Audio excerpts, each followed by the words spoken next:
Welcome to Redesign My Life. I'm Twan, and today we're going to be talking about I'm not sure what to do.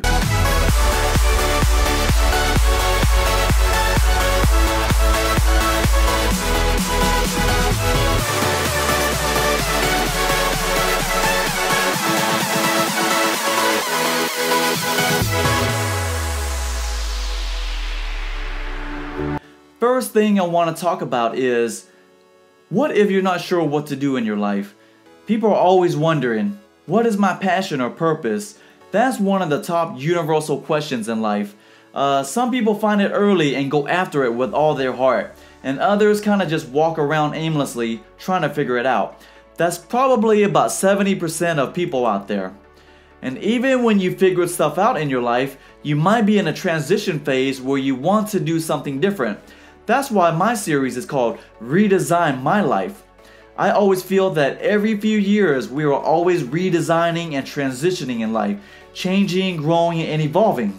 I have a concept called the Goldilocks effect, but today I'm going to use another analogy, and that analogy is called finding your lost keys.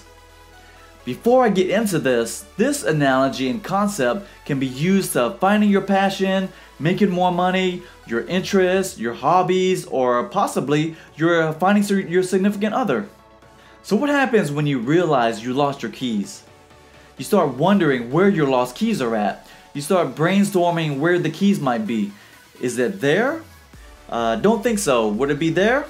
Not sure. You start asking yourself all these questions. So in life, this is what happens too.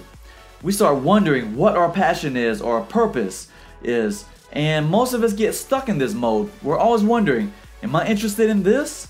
Am I interested in that? That sounds like a good idea, but that would be cool to do.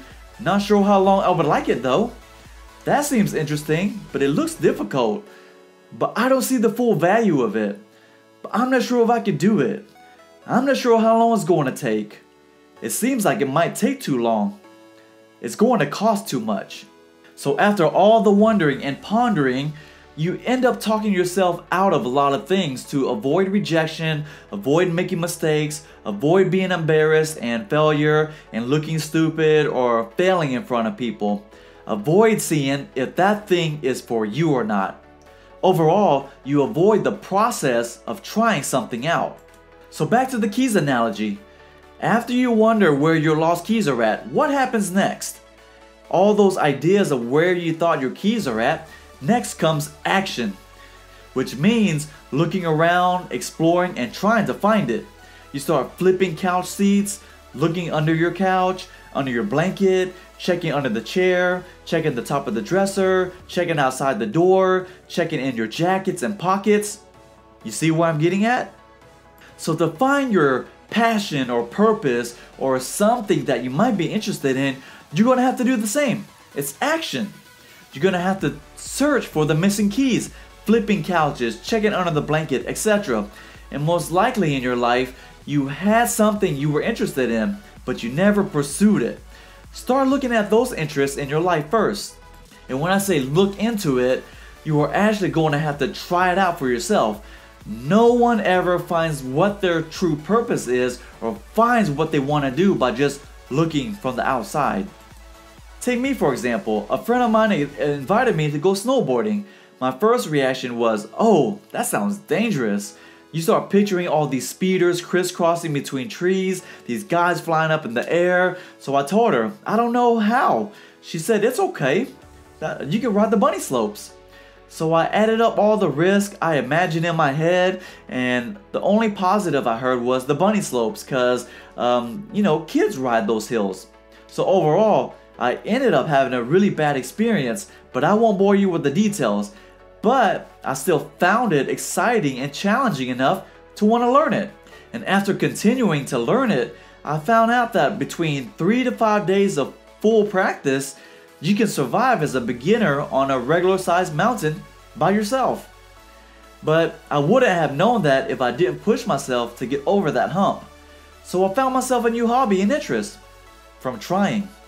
And it could have went the opposite way. I could have tried it and think, this sucks. I don't ever want to do it again. Everyone's been through that kind of experience, but it's okay. That's what you're here to find out. That's what you're here to try to figure out. So when you try it out, see if it excites you. See if you want to learn more. See if you want to improve and get better at it. See if it truly piques your curiosity to go for it. See if it challenges you. So the concept is as easy as that. The things that you might have been interested in, try those out wholeheartedly first. Give it several months or even a couple years. And there's some things that you might be interested in or want to flirt with, you might never ever try them out. It happens most of the time. That's human, and that's okay. If those things that you were interested in before, you realize you're no longer interested in, it's time to take that journey of searching for it. It's probably gonna take many years to find it. It's not instant for most people. Oh, I start searching for it and 2 weeks later I found it. It usually doesn't work that way. And if it did, that's awesome. So to find different things in your life, there's so many resources to help you figure it out. YouTube, podcasts, Shark Tank, magazines, books, talk to different people that work in different fields, schools, meetup and interest groups, etc. Eventually, you will find something that you want to pursue. Even if you're just one of those people who don't care what you do, you just want to go make more money, go Google what makes $70K a year or whatever amount you might be wanting, and voila, you'll see what jobs out there that make that. And filter out what you can be okay with doing and go develop those skills that you're wanting. Depending on what you're trying to do or achieve, there's going to be a big learning curve and what I call struggling curve. Lots of mistakes and errors when learning and figuring stuff out. You will struggle on and off over and over and over again in various phases as you're growing to different levels. So be ready for that. Most things in life don't come easy. So to highlight finding your keys, 1. Brainstorm on what you want to do. Remember, there's plenty of resources to help you figure it out. 2. Go out there, explore it, and try it out, and give it some real time and a real chance. Don't half-ass it. 3. Finding your passion will most likely take you years to find, so keep exploring until you find it.